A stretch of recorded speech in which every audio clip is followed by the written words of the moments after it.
Pour cette semaine, on va faire le cintre. On commence. L'esquisse est déjà faite. Donc, vous avez dans le PowerPoint la dimension des codes de l'esquisse. L'esquisse est déjà faite sur le bon plan. Donc, ce qu'on va faire cette semaine, on va faire le cintre avec plusieurs fonctions.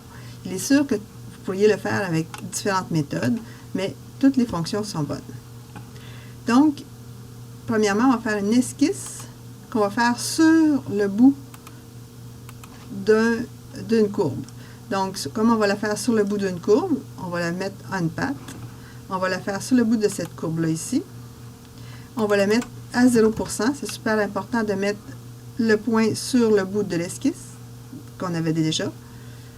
Et on va le faire normal to path. Et on va mettre la méthode automatique ici pour que le plan s'exécute.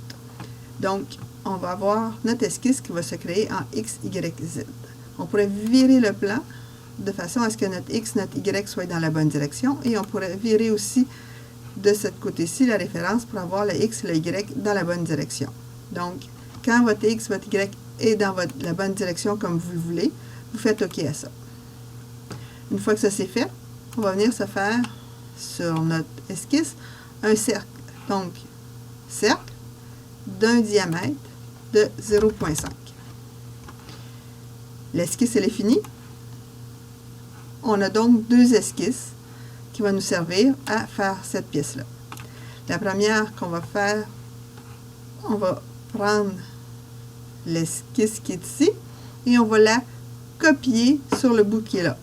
Donc, pour prendre une esquisse et la copier d'un endroit à un autre, c'est sûr que là, notre esquisse, c'est très simple, mais c'est juste pour vous montrer.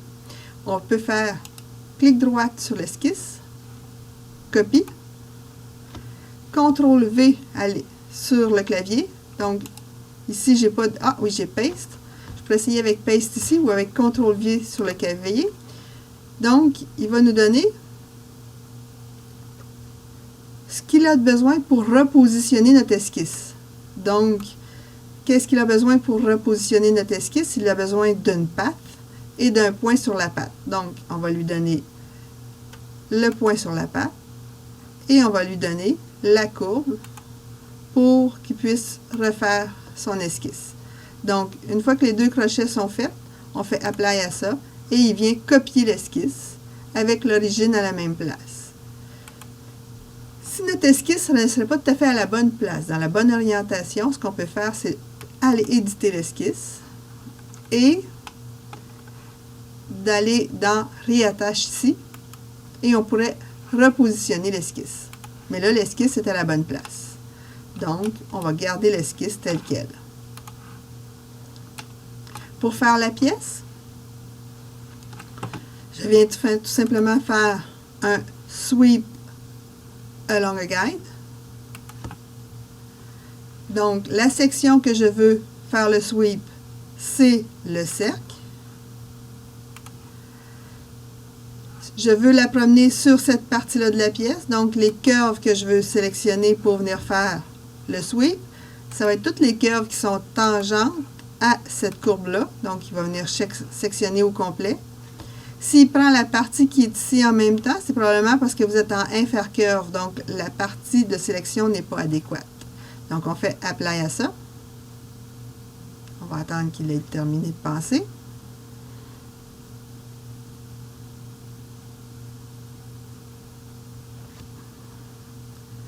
Et OK.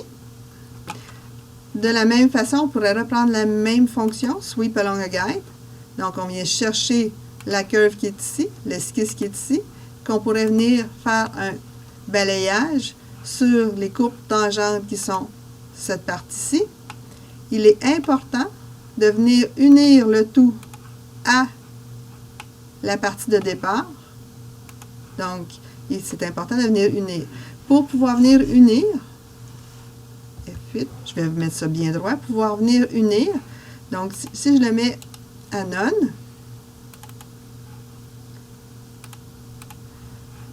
on va bien voir que pour faire que ça s'unit, il faut que les deux solides soient par-dessus. Si les deux solides étaient tangents, complètement tangents, ils ne voudraient pas unir. Il faut absolument qu'il y ait une intersection entre les deux solides. Donc, étant donné que j'ai une petite intersection entre mes deux solides, On voit très bien quand les deux solides, il y a une petite intersection. Donc, on va pouvoir, à ce moment-là, venir ici et faire tout simplement, dans le sweep, faire uni. Et à ce moment-là, j'ai mon solide qui est uni et je suis capable de voir ma pièce. Une autre façon de faire la forme qui est ici, donc je vais déliter ça. Une autre façon qui aurait été de faire la forme qui est ici, ça aurait été tout simplement de venir faire la fonction tube. Donc, dans la fonction tube qui est ici, je peux mettre un diamètre extérieur de 0,5, un diamètre intérieur à 0 et prendre tout simplement la courbe qui est là. Faire OK et j'aurais eu, dans ma fonction tube, même principe, je l'unis et j'aurais eu ma pièce qui aurait été unie. Donc, deux façons différentes de faire un sweep d'une courbe cylindrique. C'est soit sweep ou tube. La seule chose que je n'aime pas, c'est que je m'en vais dans mes tools expression et je fais all expression. Je vais aller dans mes values, je vais les mettre ascendant. C'est que j'ai 3 fois 0,5 pour le diamètre du tube qui revient. Donc, je vais plutôt que faire 3 fois la cote de 0,5. La cote de 0,5, elle est dans le sketch qui est ici. Elle est dans le sketch qui est ici. Elle est dans la fonction tube qui revient ici.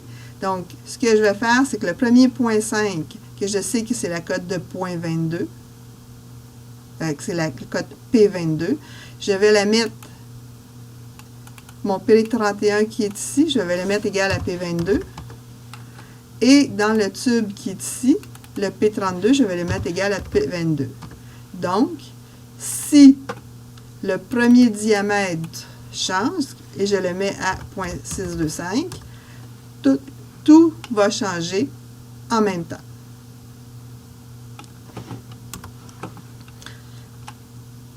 Je vais venir faire la sphère qui va sur le bout ici. Donc, une façon de faire, c'est de créer une sphère. Donc, je m'en viens ici. Je vais créer sphère. Le diamètre, c'est mon P22. Ça se peut que ce ne soit pas exactement la même valeur pour vous parce que c'est la valeur qui est dans le sketch qui est ici. Si je ne me souviens plus de la valeur qui va là, ce que je peux faire, c'est que je peux aller chercher ici dans... je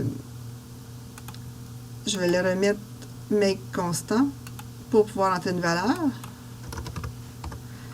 Et ce que je peux faire, c'est que je peux aller chercher dans mes références par rapport à un feature paramètre et je peux aller chercher dans le sketch qui est ici et je vois que le diamètre c'est P22 et par défaut il va me le mettre. Je vais mettre le centre de ma sphère au centre de l'esquisse et je vais l'unir à la pièce. Donc, première façon de faire, c'est de créer une sphère qu'on vient unir à la pièce. Deuxième façon de faire, c'est qu'on vient chercher Revolve. Et je peux aller chercher le Revolve du Edge qui est ici. Je vais spécifier le point sur lequel je veux tourner ma pièce. Je vais spécifier le vecteur avec lequel je veux travailler. Donc, je vais lui mettre 2 cadrans à ma pièce. Et je vais venir unir ce revolve à ma pièce de départ. Donc, une autre façon de faire, c'est un revolve d'un arc, tout simplement. Et il va venir faire le bout. Donc, je viens remettre ma pièce, le diamètre, à 0,5 tel que demandé. Et tout ce qu'il me reste à faire, c'est analyser le volume. Il vous reste vos 2 sphères à faire. Et analyser le volume de votre pièce. Et votre pièce est terminée.